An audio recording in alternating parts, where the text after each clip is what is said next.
The vinyl industry is not failing right now. No, perhaps the CD end of things not so good, but there is a resurgence of vinyl definitely going on right now. Yeah.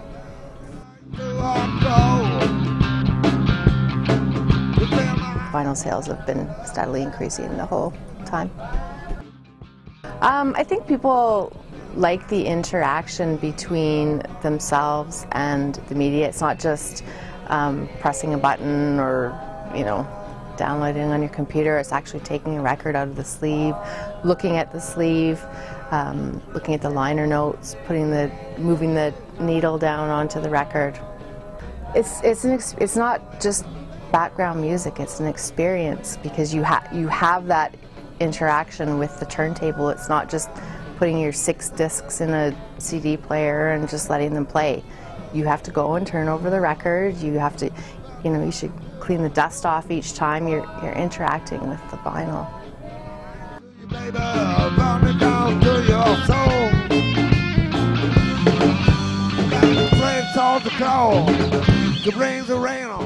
Usually the bands who still take themselves seriously and actually care about their music, they release a record as a full piece. Like, they want you to listen to those songs and they want you to listen to them in that order, and that's how they want you to experience it. Well, with, you know, digital music, it's become so disposable that people listen to a song once and then add it to their 2 billion songs on their iPod and they never hear it again. So vinyl encourages you to actually become a lot more enveloped in the music when you listen to it as well.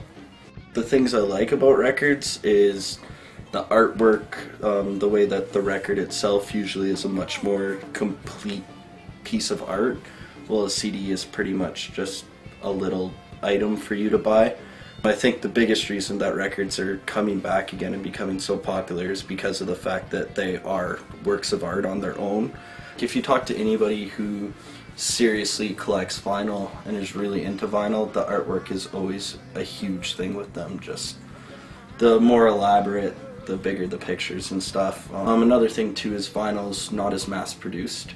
So like a lot of these records, like, you can't even get them anymore. Like a lot of them I've bought for like $10 or $12, but if you go on the internet and try to find these same records that I bought only months ago, they're worth over $200 now, just because the bands usually will only release like 500 of them and then quit making them altogether. So they're a lot more rare too, so they're a lot more of a collector's item. When we got the Beatles' White Album, there was all kinds of stuff inside, you know, pictures and a fold-up poster, and, you know, you were getting something. So, yeah, that's changed too. And then with the download, you don't get anything. Well, you get the music, right? I think that with vinyl, especially when it comes to more grittier and more carefully produced music, you notice a big difference. It tends to have a much like thicker and bassier sound. Well, I don't know how much like a casual listener, but like being a musician and someone who really pays attention to how music sounds, I just find that the vinyl is way more like bassier and just has a thicker, fuller sound. CDs are like, you can hear it's a colder sound to me. It's more clinical.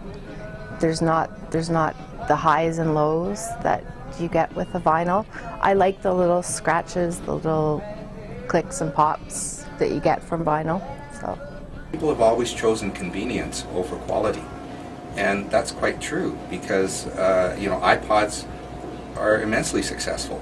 They're not something you can really listen to casually because you're constantly having to go up and flip the record and stuff like that, but other than that, they're way better in CDs than every way.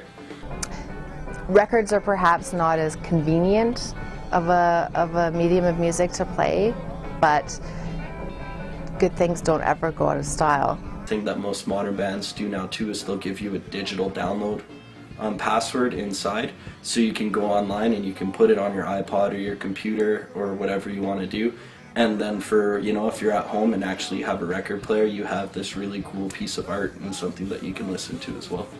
I can remember listening to records sitting out on my balcony in grade 6.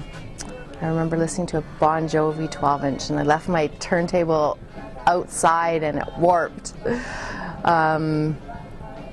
Yeah, and even back then, I mean, I didn't have a lot to compare it to. Back then it was either really cassettes or vinyl. CD was just kind of starting to come onto the market. but it was a good experience even back then. Those poor guys that used to go around and change records in the jukeboxes, they're pretty much out of jobs because they can just upload from any location to a restaurant, really, right? So my Uncle Harry used to do that. That's how I got into listening to records. He used to work for Southern Music here, and that's the company that used to sell those jukeboxes. So when I was a little kid, he would give me all the records that they would change out of the jukeboxes, the 45s, and he gave me a record player, and I started listening to music when I was about 8 years old. Yeah. The one thing that you can say about vinyl is, you think of like your parents and stuff, how they'll still have their old records, and they're still, if they took reasonably good care of them, they're still in totally working condition, and they're still really interesting to look at. And then you look at somebody who has really old tapes or CDs, and they just don't care about them anymore. One of my favorite things that happens here is when I get a 10-year-old kid that comes in to get his first turntable. That's exciting. That's it's kind of neat, because sometimes like the kids will go to the vinyl and the parents will go to the CDs. So I like to see people of a young age getting into vinyl. It's the way that I feel music should be listened to. It's to have an experience with the music, not just to have it as a background, but have it a part of your life. Vinyl it's for people who actually care about music. Everybody to hardcore.